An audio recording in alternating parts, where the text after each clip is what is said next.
Sir నమస్తే sir. ఈరోజు నిజంగా మన కళ సాకారం అయింది. అందరూ కూడా చూస్తున్నాం. ఈరోజు ప్రమాణ స్వీకార మహోత్సవానికి పెద్ద ఎత్తున నాయకులు తరలి వచ్చారు. సో ఏంటి సార్ ఎలా ఉండబోతుంది? ఎందుకంటే గత 5 ఏళ్లుగా ఒక అరాచక పరిపాలన చూసాము. వాళ్ళ అరాచకాలు తట్టుకోలేక ఈరోజు ప్రజలు స్వచ్ఛందంగా ఇంత మెజారిటీ ఇచ్చారు, ఇన్ని సీట్లు కట్టబెట్టారు అని చెప్పేసి మాట్లాడుతున్నారు. ఏ విధంగా చూస్తారు?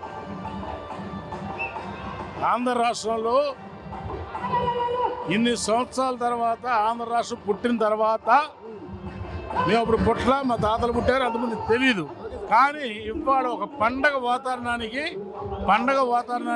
నాంది పలికిన Janasena party, Telugu Desam party, BJP.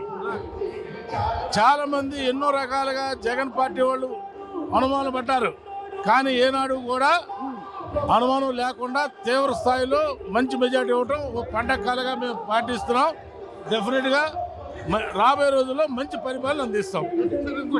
చూస్తే ఒక రాష్ట్రంలో ఎటువంటి ఆదాయ వనరులు లేవు, ఎక్కడ పడితే అక్కడ రకరకాలైనటువంటి అరాచకాలు. దీన్ని ఏ విధంగా కట్టడి చేస్తారు? దీన్ని ఏ విధంగా కట్టడి చేస్తారు? అవినీతికి అభివృద్ధికి పట్టం కట్టారు. అవినీతి పార్టీని పక్కన పెట్టారు, అభివృద్ధి పార్టీని గెలిపించారు. దీనికి ఆ రకంగా పట్టం కట్టాం.